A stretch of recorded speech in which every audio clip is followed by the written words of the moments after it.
कांग्रेस नेता दीपेंद्र सिंह हुड्डा ने बीजेपी और जेजेपी गठबंधन पर गंभीर आरोप लगाए हैं। उन्होंने कहा कि बीजेपी और जेजेपी में गठबंधन भ्रष्टाचार को लेकर था, लेकिन सरकार कहती है कि हमारा गठबंधन 5100 बुढ़ापा पेंशन और प्राइवेट सेक्टर में हरियाणा के युवाओं को रोजगार में 75% आरक्षण पर है। और उन्होंने आगे कहा कि अन्य राज्यों में युवाओं के लिए रोजगार में 75 आरक्षण उपलब्ध है, तो आज पंजाब हरियाणा हाईकोर्ट द्वारा इसे खारिज करना स्पष्ट रूप से दर्शाता है कि हरियाणा सरकार ने ना तो इसकी पैरवी की है और ना ही इस कानून को प्रभावी ढंग से बताया है।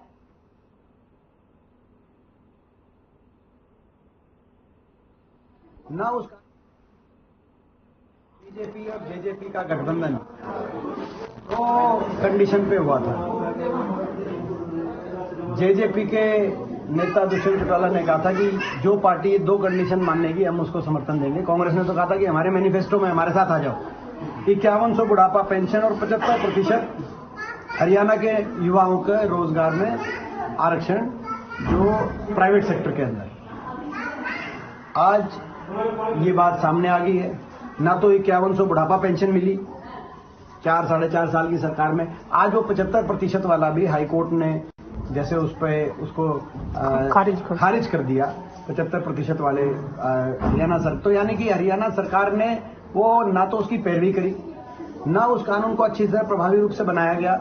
बाकी प्रदेशों में तो कई जगह है वो, तो यानी कि कहीं ना कहीं जो है ये असली जो गठबंधन हुआ था ये 5100 बुढ़ापा पेंशन पे था, ना ये गठबंधन 75% हरियाणवी युवाओं के रोजगार के आश्वासन पे था। ये गठबंधन था भ्रष्टाचार के समझौते पे। अपनी भ्रष्टाचार की फाइलें बंद कराओ, महकमे लो, हरियाणा लूटो। और आज हरियाणा प्रदेश की बीजेपी जेजेपी सरकार एक भ्रष्टाचार के गठबंधन के पर्यायवाची सरकार बन चुकी है। ये स्थिति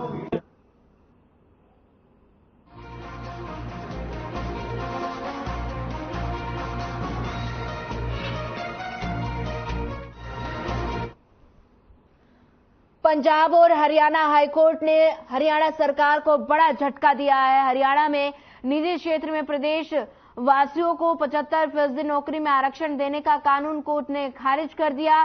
प्राइवेट सेक्टर के वकील अजय भार ने जानकारी देते हुए बताया कि निजी क्षेत्र में आरक्षण को लेकर हाईकोर्ट में कुल 9 याचिकाएं दाखिल हुई थी। हरियाणा सरकार ने साल 2020 में निजी क्षेत्र में युवाओं को 75% आरक्षण देने का एक कानून बनाया था, जिसमें शुरुआत में 50,000 तक की नौकरियां लागू की गई थी।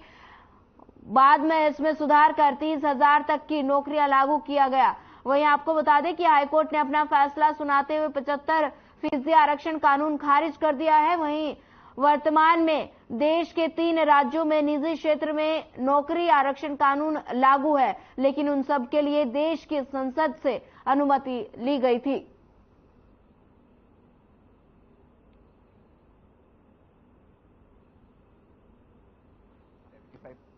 को लेकर जो माननीय हाईकोर्ट के अंदर मैटर चल रहा था, ये पर्टेन करता था सन 2020 के अंदर एक एक्ट बनाई थी स्टेट ऑफ हरियाणा ने, जिसके अंदर ये कहा था कि 75% रिजर्वेशन रखी जाएगी लोकल कैंडिडेट्स के लिए जो भी प्राइवेट एम्प्लॉयमेंट के अंदर आएंगे।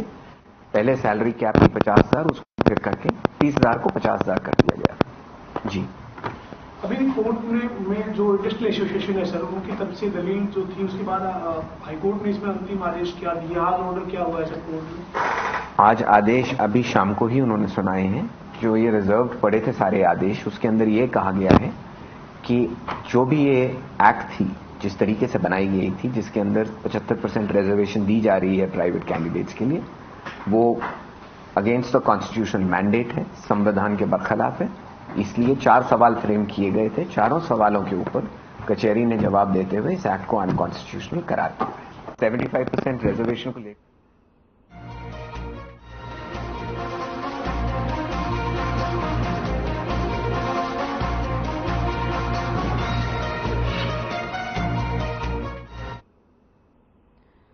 हरियाणा के पूर्व नेता प्रतिपक्ष और कांग्रेस की वरिष्ठ नेत्री किरण चौधरी ने कहा कि हरियाणा में बीजेपी और जेजेपी सरकार ने युवाओं को छला है। उनको प्राइवेट सेक्टर में नौकरियों में आरक्षण का झांसा देकर उन्हें गुमराह किया है। इस आदेश को पंजाब और हरियाणा हाईकोर्ट ने खारिज कर दिया। वहीं उन्होंने इसके लिए प्रदेश की बीजेपी और जेजेपी सरकार को जिम्मेदार ठहराते हुए कहा कि यदि आदेश को ढंग से तैयार किया जाता तो सरकार ने इस मामले में सही तरीके से पैरवी की होती, तो यदि दिन नहीं देखना पड़ता और हाईकोर्ट द्वारा हरियाणा के स्थानीय बेरोजगार युवाओं को प्राइवेट सेक्टर में 75% आरक्षण देने से जुड़े प्रावधान को खारिज करने के निर्णय पर अपनी प्रतिक्रिया दी थी। यहां उल्लेखनीय है कि शुक्रवार को सुनवाई के दौरान अदालत ने राज्य स्थानीय उम्मीदवारों को रोजगार अधिनियम 2020 के असंवैधानिक ठहरा दिया। वहीं किरण चौधरी ने बताया कि इस भाजपा जेजेपी सरकार युवाओं को प्राइवेट क्षेत्र की नौकरियों में 75% का आरक्षण देने का आदेश देकर गुमराह किया गया था।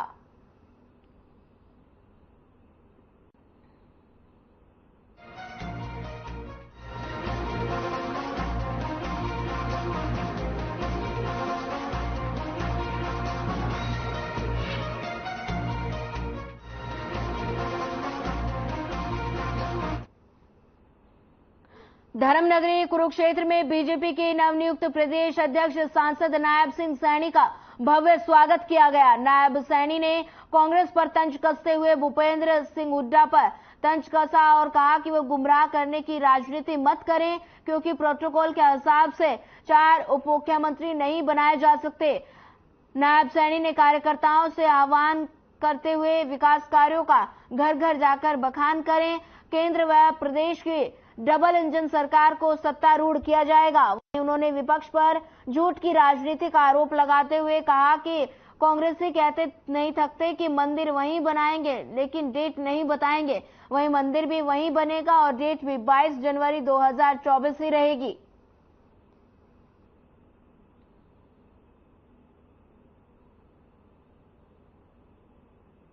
बहुत बड़ी खुशी की लहर है। देखिए किस प्रकार से लोगों के अंदर उत्साह है। आज पूरी जगह पर किस प्रकार से स्वागत हो रहा है। आज फिर से विधानसभा की तरफ से हमने यहाँ पे आज स्वागत दिखा दिया। आप जाके देखेंगे किस प्रकार से हर चौक के अंदर जनता किस प्रकार से स्वागत करेगी। 18 की तादाद में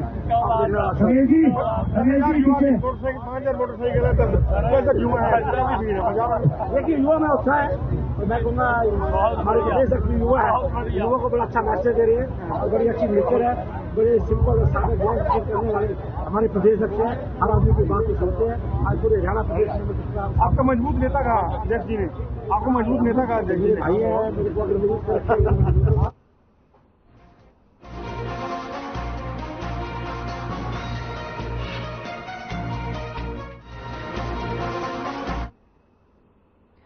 रेवाड़ी पहुंचे सामाजिक न्याय एवं अधिकारिता मंत्री ओम प्रकाश यादव का बयान सामने आया है। उन्होंने कहा कि रेवाड़ी के माजरा स्थित प्रस्तावित एम्स के टेंडर सिंगल पार्टी के नाम होने की वजह से इसे रद्द करना पड़ा, लेकिन अब जल्द ही अन्य पार्टियों के टेंडर में से एक को अंतिम रूप देकर इसके निर्माण को सिरे चढ़ाया जाएगा।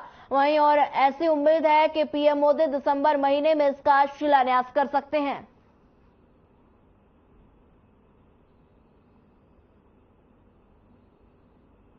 देश में 5 राज्यों में चुनाव संपन्न होने जा रहे हैं। 5 राज्यों में भारतीय जनता पार्टी भारी बहुमत से अपनी सरकार बना रही है और पूरे देश में भारतीय जनता पार्टी की लहर चल रही है। नरेंद्र भाई मोदी के नेतृत्व में पूरा देश भाजपा में ही है। एक एम्स बड़ा मुद्दा है, वर्षों से इसकी डिमांड रही है। अभी इसका जो टेंडर था पहले कैंसिल हुआ, फिर दोबारा किया गया और सुनने में आ रहा है कि दिसंबर माह में प्रधानमंत्री इसका शिलान्यास करने आ सकते। बिल्कुल ठीक है कि पीछे टेंडर लगा था तो सिंगल टेंडर लग पाया। एक ही पार्टी आई टेंडर के अंदर, दूसरी पार्टी नहीं आई। और ये नियम है कि सिंगल पार्टी आने पर उसको वर्क अलॉट नहीं हो सकता। तो दोबारा से टेंडर लगाया गया है और हम उम्मीद करते हैं कि इस बार 1-2 पार्टी और आएंगी और उनमें से किसी एक को टेंडर फाइनल कर दिया जाएगा। और जैसे ही टेंडर फाइनल होगा, प्रधानमंत्री जी का ये मन है और हमारा उनसे आग्रह है कि वो स्वयं आकर उसका उद्घाटन करके जाए।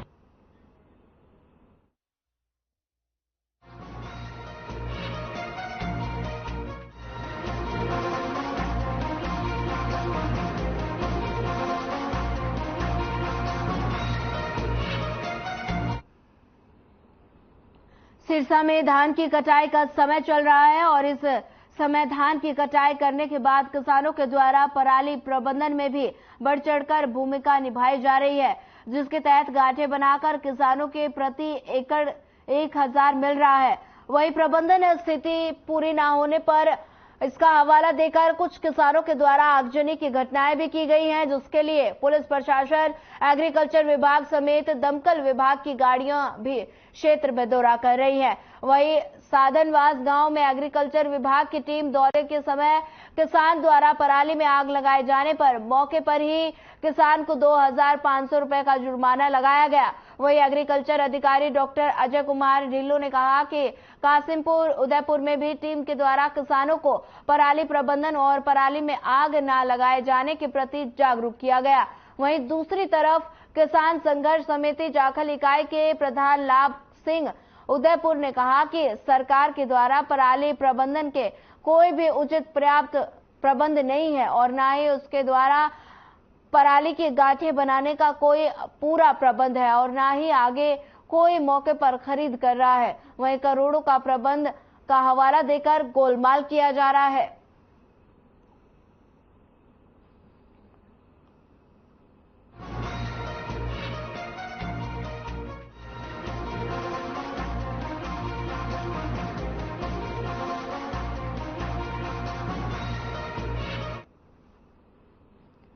बिजली बिलों में एडवांस बिल लगाकर भेजने का भट्टू कला के लोगों ने विरोध प्रदर्शन किया। वहीं आपको बता दें कि आम आदमी पार्टी के सह संयोजक लक्ष्य गर्ग के नेतृत्व में भट्टू मंडी वासियों ने सीएम के नाम ज्ञापन सौंपा और एडवांस बिल के निर्णय को वापस लेने की मांग की। सरकार को चेतावनी देते हुए कहा कि अगर एडवांस बिजली बिल माफ नहीं की गए तो आंदोलन किया जाएगा। वहीं इस अवसर पर आपके खंड अध्यक्ष रोहताश कुमार, नरेश गोयल अनेक लोग मौजूद रहे।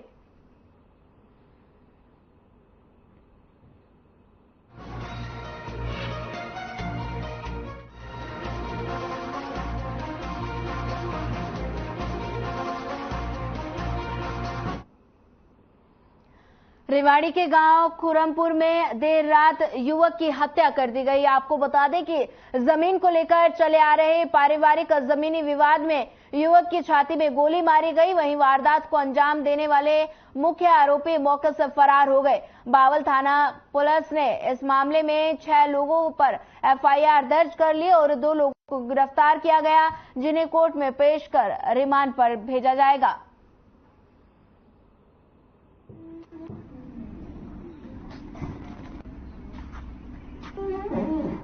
ये खेत की जुताई के संबंध में दो पक्षों का आपस में झगड़ा हुआ, जिसमें झगड़े के दौरान आपस में झगड़े में एक आदमी ने, एक पक्ष ने दूसरे पक्ष पर गोली चला दी और गोली जो है ना उसकी छाती में लगी और गोली लगने से एक लड़का एक्सपायर हो गया, जिसके संबंध में पुलिस ने मुकदमा दर्ज करके और जो गोली चलाने वाले जो 2 आदमी बाई नेम थे वो 2 आदमी अरेस्ट कर लिए।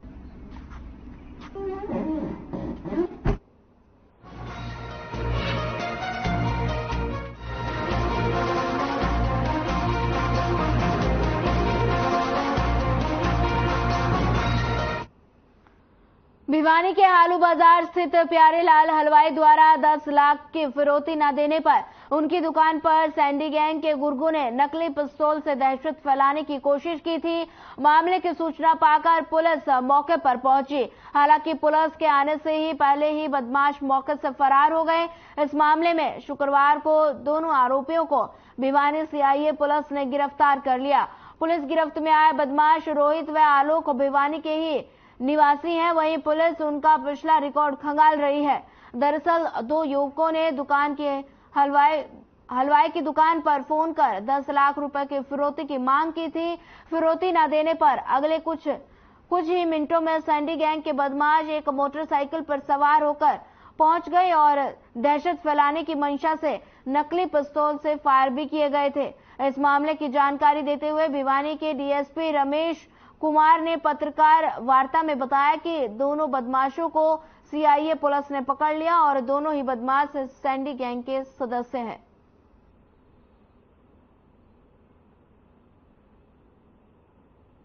लगे हैं पढ़े लिखे हैं और एक नेवी मर्चेंट नेवी कोर्स भी बस पास किया हुआ है। कौन से में सर? आलोक में। तो पहले भी कोई मामला दर्ज है सर?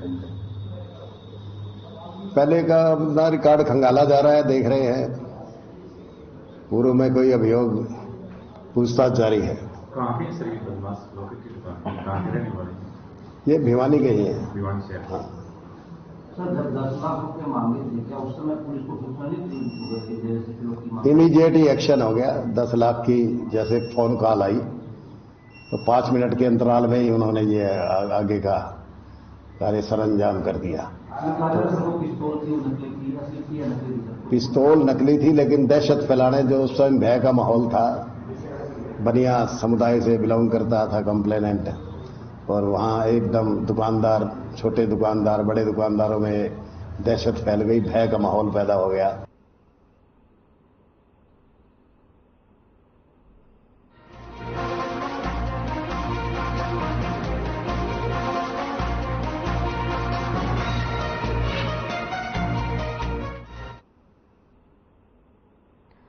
लगातार बढ़ रहे रोड एक्सीडेंट में कमी को लेकर फरीदाबाद ट्रैफिक पुलिस ने विशेष अभियान चलाकर स्कूलों में रोड सेफ्टी क्यूज कंपटीशन का आयोजन किया। इस आयोजन में 4 कैटेगरियां बनाई गई, जिसमें पहले कैटेगरी में पहले से 5वीं तक के बच्चे पढ़ने वाले शामिल हैं, दूसरी कैटेगरी में 5वीं से 8वीं और तीसरी कैटेगरी में 8वीं से 12वीं और चौथी में कैटेगरी में 12वीं से कॉलेज में जाने वाले बच्चे शामिल हैं। इस अभियान के चलते सभी बच्चों को रोड सेफ्टी नियमों के बारे में जानकारी के साथ सम्मानित भी किया जा रहा है। और इसकी जानकारी देते हुए डीसीपी ट्रैफिक अमित यशवर्धन ने बताया कि उनका मोटिव है कि ज्यादा से ज्यादा लोगों में रोड सेफ्टी के नियमों को पालन करने की भावना उत्पन्न हो, और इसी को लेकर वो लगातार सभी स्कूलों में जाकर बच्चों को जागरूक कर रहे हैं।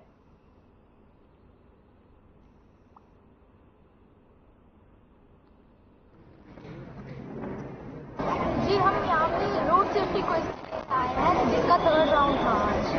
कि हमें रोड सेफ्टी का ध्यान रखना चाहिए और रोड पे ज़्यादा आलतू फालतू की हरकतें नहीं करनी चाहिए।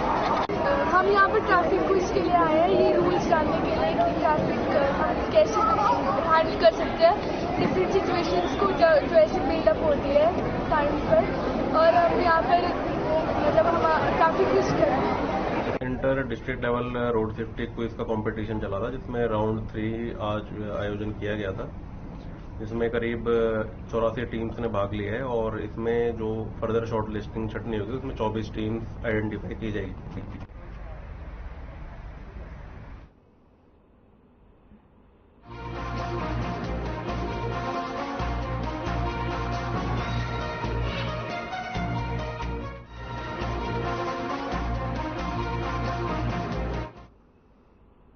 हरियाणा रोडवेज के पलवल बस डिपो में कार्यरत एक ड्यूटी इंस्पेक्टर पर रोडवेज कर्मचारियों से बस चलाने और हाजिरी रजिस्टर में हाजिरी ठीक से कराने के नाम पर रिश्वत लेने के गंभीर आरोप लगाए गए। ये आरोप पलवल बस डिपो में कार्यरत परिचालक अनिल कुमार और रमेश कुमार द्वारा लगाए गए। रिश्वत न देने पर ड्यूटी इंस्पेक्टर द्वारा परिचालक अनिल कुमार का तबादला पानीपत होने के बावजूद उसे रिलीव नहीं किया गया, जिसकी लिखित शिकायत भी अब कर्मचारियों ने पलवल जीएम को दे दी है। जीएम ने उनकी एक नहीं सुनी और उन्हें ही उल्टा धमकाकर कार्यालय से बाहर निकल जाने के लिए बोल दिया, जिसके बाद जीएम के खिलाफ नारेबाजी शुरू हो गई। जीएम नवनीत सिंह ने की माने तो रोडवेज कर्मचारियों ने उनसे इस संबंध में आकर मिले और इस संबंध में लिखित शिकायत देने को कहा, लेकिन शिकायत मिलने के बाद मामले की जांच कर जो भी उचित कार्रवाई होगी वो की जाएगी।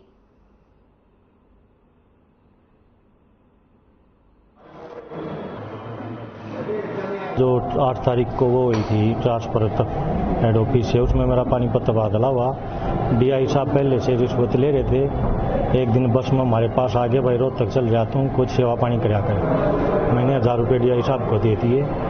उसके बाद हफ्ता 10 दिन के बाद मैंने छुट्टी ले ली और अगला महीना आ गया। इस कारण मैंने और एक परिचालक दूसरे ने हमने माचिस में डाल के डीआई साहब को दे दिया कि इसमें पैसे हैं और मैं 6 दिन की छुट्टी करूँगा। तो डीआई साहब ने कहा ठीक है और दूसरे की ड्यूटी लगवा दी। इसके बाद कल मैंने जब आज रिजल्ट देखा तो वे मेरे 2 दिन की एब्सेंट लगा रखी हैं और मेरे तबादला हो गया है। मेरे आदेश मेरे जेब में हैं, लेकिन मेरे को रिलीव नहीं करे पानीपत के लिए। जैसे कुछ कर्मचारी मेरे पास आए थे, उन्होंने कहा था कि ऐसे कुछ पैसे के लेन देन का आरोप लगाया, जिसके बारे में मैंने उनको बोला कि आप रिटर्न में एप्लीकेशन दे दीजिए, मैं इसकी जांच करवाऊंगा और जैसे ही जो भी इंक्वायरी में तथ्य सामने आएंगे उसके बाद इसका निर्णय ले लिया जाए।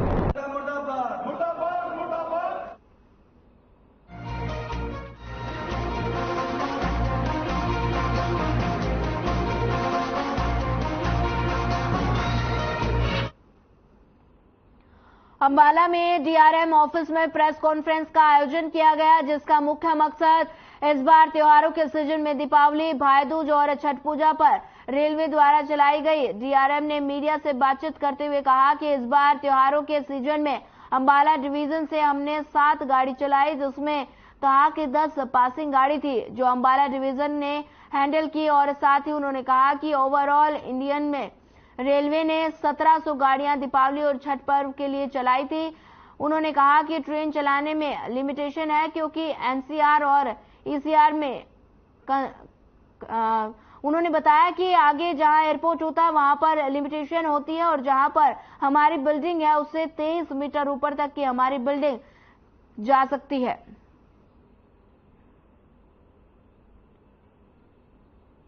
इसके अलावा इंडियन रेलवेज ने करीब 1700 गाड़ियां फेस्टिवल रश क्लियर करने के लिए मेनली दीपावली और छठ पर्व के लिए चलाई हैं।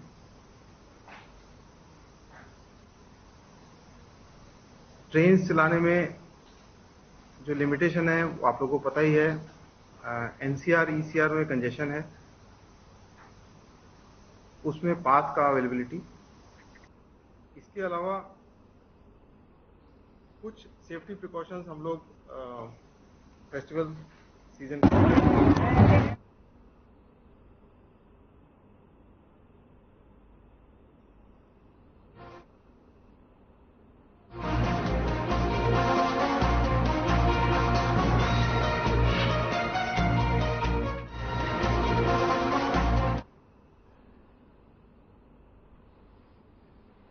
यमुनानगर विधानसभा में उठाएगी मुद्दा जहरीली शराब से मौत का मामला सामने आया है। आपको बता दें कि कोई भी कार्रवाई न होने से रोष व्यक्त किया गया है। यमुनानगर की तस्वीरें हैं जिसमें आप देख सकते हैं कि जहरीली शराब से मौत का मामला सामने आया है।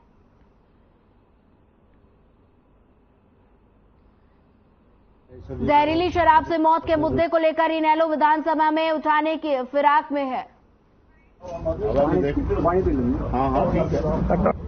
जो पीड़ित हैं, जिनके परिवार से कमाने वाले चले गए, उनको उचित मात्रा में मुआवजा मिले, उनके घर से किसी को एक को नौकरी मिले ताकि उनके बच्चों का लालन पालन हो सके। आज हम लगभग 1 दर्जन के करीब उन घरों में गए हैं जहां से ये जहरीली शराब के कारण उनके आदमी चले गए। और अफसोस की बात है कि सरकार इसी तरफ ध्यान नहीं।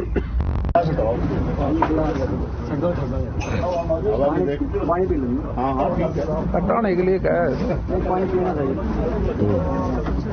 चाय जो कहते यार हमारे पिछले दिनों से पार्टियों के बयान आए, सभी को